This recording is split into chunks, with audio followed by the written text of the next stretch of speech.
தமிழகமெங்கும் கிளைகள் கொண்ட Annamal institute of hotel management and hospital management படிப்பில் சேர்வதற்கான அட்மிஷன் நடைபெறுகிறது.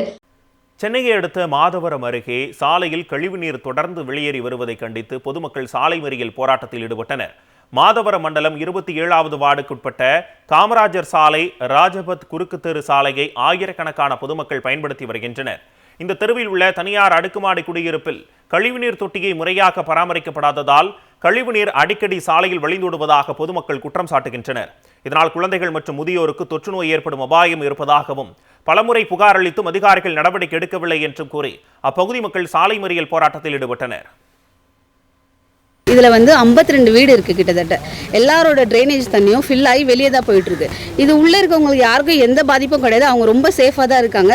அதை தாண்டி போகிற எங்களை மாதிரி ஒருத்தருக்குமே பப்ளிக் தான் ரொம்ப டிஸ்டர்பன்ஸாக இருக்குது. இந்த சைடு 2 ஸ்கூல் இருக்குது. அப்பார்ட்மெண்ட்டை ஒட்டியே பார்த்தீங்கன்னா ஒரு கவர்மெண்ட் ஸ்கூல் ஒன்று இருக்குது. அதுக்குமே ஆயிரக்கணக்கான பேர் எங்கள் தெருவை தாண்டி தான் போயிட்டுருக்காங்க. எல்லாருமே இதனால் ரொம்ப பாதிக்கப்படுறோம். குழந்தைங்க அடிக்கடி சிக்காகுறாங்க. இந்த தண்ணியை மிதிச்சுட்டு நாங்கள் போகும்போது வரும்போதும் எவ்வளோ கஷ்டப்படுறோம். பெரியவங்க எல்லாருமே இதில் ரொம்ப பாதிக்கப்பட்டிருக்காங்க சார். பல முறை கம்ப்ளைண்ட் பண்ணியாச்சு சார். நாங்கள் 1 வருஷம் 2 வருஷம் இல்லை, கிட்டத்தட்ட இந்த அப்பார்ட்மெண்ட் வந்ததுலேருந்து எப்போ தண்ணி வருதோ உடனே ஏஇ சாருக்கு நான் ஃபோன் பண்ணுவோம். அவங்க என்ன பண்ணுவாங்கன்னா எங்கள் சைடு இருக்க தண்ணியை மோட்டர் வச்சு எடுத்துருவாங்களே தவிர இந்த ட்ரைனேஜ் தண்ணியை யாருமே கிளியர் பண்ணது கிடையாது இது வரைக்கும். சென்னையை அடுத்த மாதவரம் அருகே சாலையில் கழிவுநீர் தொடர்ந்து வெளியேறி வருவதை கண்டித்து பொதுமக்கள் சாலை மறியல் போராட்டத்தில் ஈடுபட்டனர்.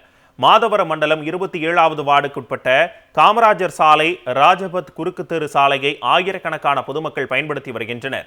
இந்த தெருவில் உள்ள தனியார் அடுக்குமாடி குடியிருப்பில் கழிவுநீர் தொட்டியை முறையாக பராமரிக்கப்படாததால் கழிவுநீர் அடிக்கடி சாலையில் வழிந்தோடுவதாக பொதுமக்கள் குற்றம் சாட்டுகின்றனர். இதனால் குழந்தைகள் மற்றும் முதியோருக்கு தொற்று நோய் ஏற்படும் அபாயம் இருப்பதாகவும் பலமுறை புகார் அளித்தும் அதிகாரிகள் நடவடிக்கை எடுக்கவில்லை என்றும் கூறி அப்பகுதி மக்கள் சாலை மறியல் போராட்டத்தில் ஈடுபட்டனர். இதில் 52 வீடு இருக்குது. கிட்டத்தட்ட எல்லாரோட ட்ரைனேஜ் தண்ணியும் ஃபில் ஆகி வெளியே தான் போயிட்டுருக்கு. இது உள்ளே இருக்கவங்களுக்கு யாருக்கும் எந்த பாதிப்பும் கிடையாது. அவங்க ரொம்ப சேஃபாக தான் இருக்காங்க.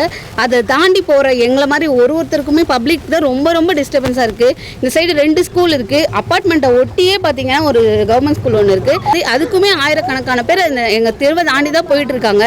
எல்லாருமே இதனால் ரொம்ப பாதிக்கப்படுறோம். குழந்தைங்க அடிக்கடி சிக்காகுறாங்க. இந்த தண்ணியை மிதிச்சுட்டு நாங்கள் போகும்போது வரும்போதும் எவ்வளோ கஷ்டப்படுறோம். பெரியவங்க எல்லாருமே இதில் ரொம்ப பாதிக்கப்பட்டிருக்காங்க சார். பல முறை கம்ப்ளைண்ட் பண்ணியாச்சு சார். நாங்கள் 1 வருஷம் 2 வருஷம் இல்லை, கிட்டத்தட்ட இந்த அப்பார்ட்மெண்ட் வந்ததுலேருந்து எப்போ தண்ணி வருதோ உடனே ஏஇ சாருக்கு நான் ஃபோன் பண்ணுவோம். அவங்க என்ன பண்ணுவாங்கன்னா எங்கள் சைடு இருக்க தண்ணியை மோட்டர் வச்சு எடுத்துருவாங்களே தவிர இந்த ட்ரைனேஜ் தண்ணியை யாருமே கிளியர் பண்ணது கிடையாது இது வரைக்கும். தமிழகமெங்கும் கிளைகள் கொண்ட Annamal institute of hotel management and hospital management படிப்பில் சேர்வதற்கான அட்மிஷன் நடைபெறுகிறது.